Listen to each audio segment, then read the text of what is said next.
In 2018, global trade relations were upended as the Trump administration imposed steep tariffs on key allies, Canada, Mexico, and China.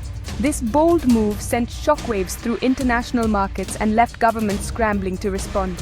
For decades, these countries had built strong economic ties, relying on open borders and predictable rules. Suddenly, everything was in question. The US slapped a 25% tariff on steel and 10% on aluminum, citing national security, a move that shocked the world and signaled a new era of economic confrontation. Factories and ports across North America braced for impact as the cost of doing business changed overnight. The rationale was controversial. Many questioned whether these metals truly posed a threat or if the tariffs were simply a negotiating tactic.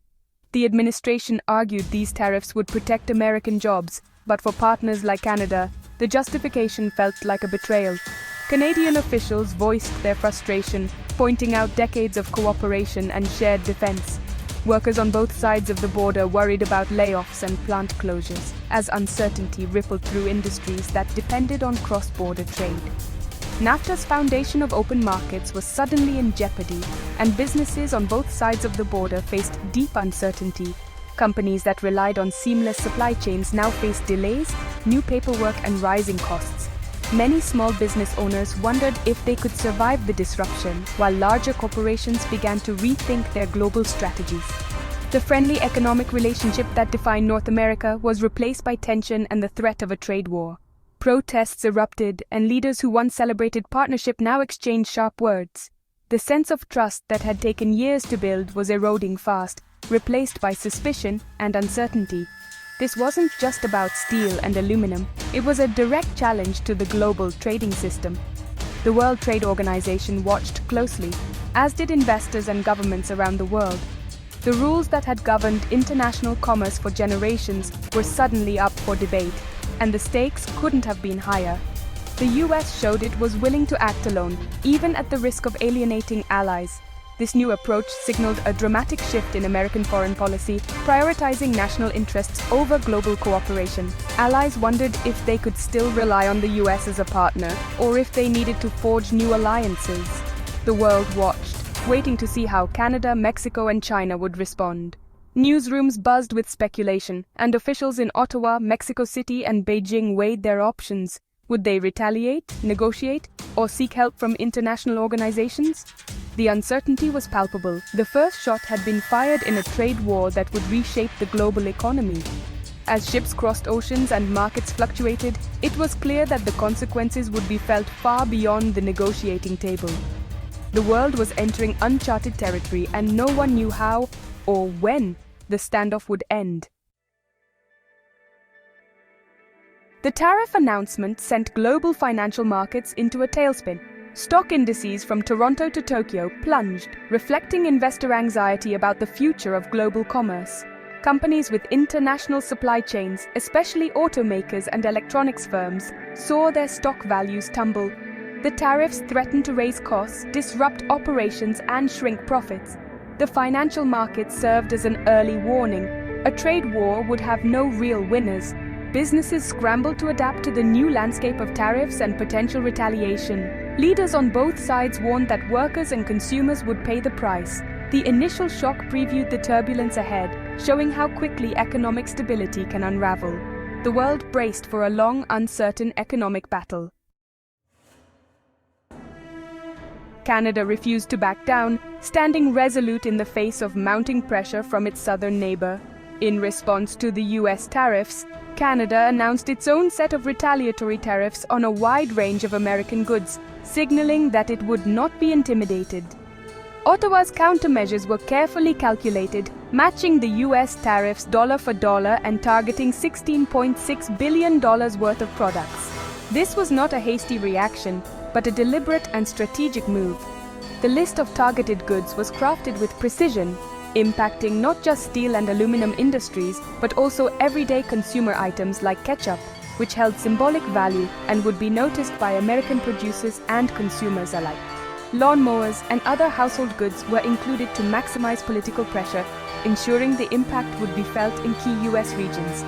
The message was clear: Canada would stand up to defend its industries and workers, even if it meant challenging its closest ally and largest trading partner. These retaliatory tariffs marked a significant turning point in the Canada-US relationship, revealing that even the deepest friendships have boundaries when national interests are at stake. Canadian officials framed their actions as regrettable but necessary, emphasizing the importance of national sovereignty and the need to protect Canadian values. For many businesses caught in the crossfire, the new tariffs created unexpected barriers, supply chain disruptions, and a climate of uncertainty that threatened livelihoods. While Canada made it clear that it preferred a diplomatic solution, it was also prepared to endure a prolonged economic standoff if necessary, showing resolve and unity. The world watched as Canada asserted itself as a serious player on the global stage, willing to stand its ground and defend its interests with determination. The standoff ushered in a new, tense reality along the world's longest undefended border, reminding both nations and the world that even the closest partnerships can be tested.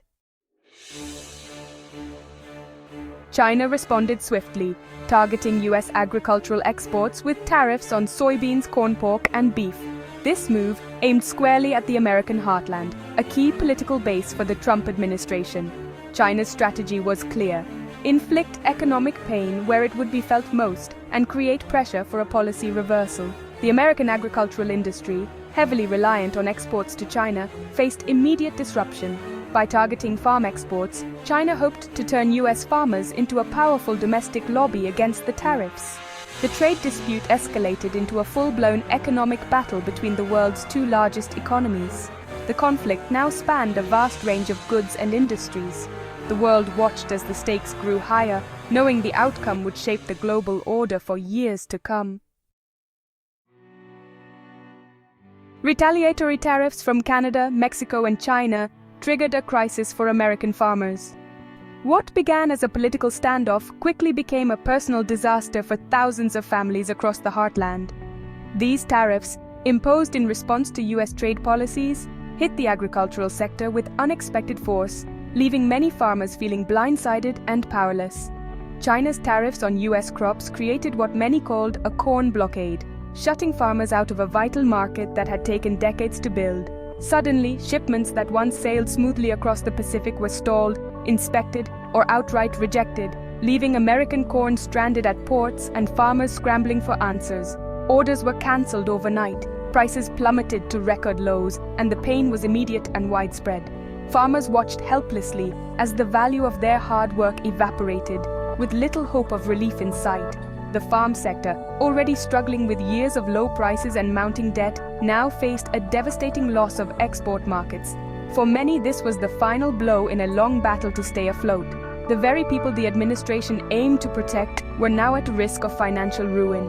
Families who had farmed the same land for generations suddenly faced the unthinkable, losing their homes, their businesses, and their way of life.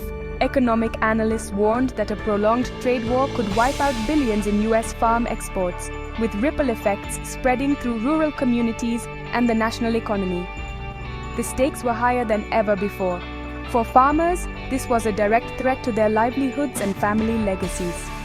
The fear of losing everything built over generations weighed heavily on their minds as uncertainty clouded every decision. Uncertainty made it nearly impossible to plan for the future. With markets in flux and no clear end in sight, farmers were left guessing about what to plant, when to sell, and how to survive another season. The crisis exposed how deeply American agriculture depends on global trade. Without access to international buyers, even the most productive farms struggled to find a path forward. Overflowing silos and shrinking buyers turned farms into the primary battlefield of the trade war. Equipment sat idle, harvest piled up with nowhere to go, and hope faded with each passing day. Farmers bore the heaviest economic casualties of the conflict. Their resilience was tested as never before, and the future of American farming hung in the balance. Beyond the numbers, the trade war's true impact was felt in the lives of American farm families.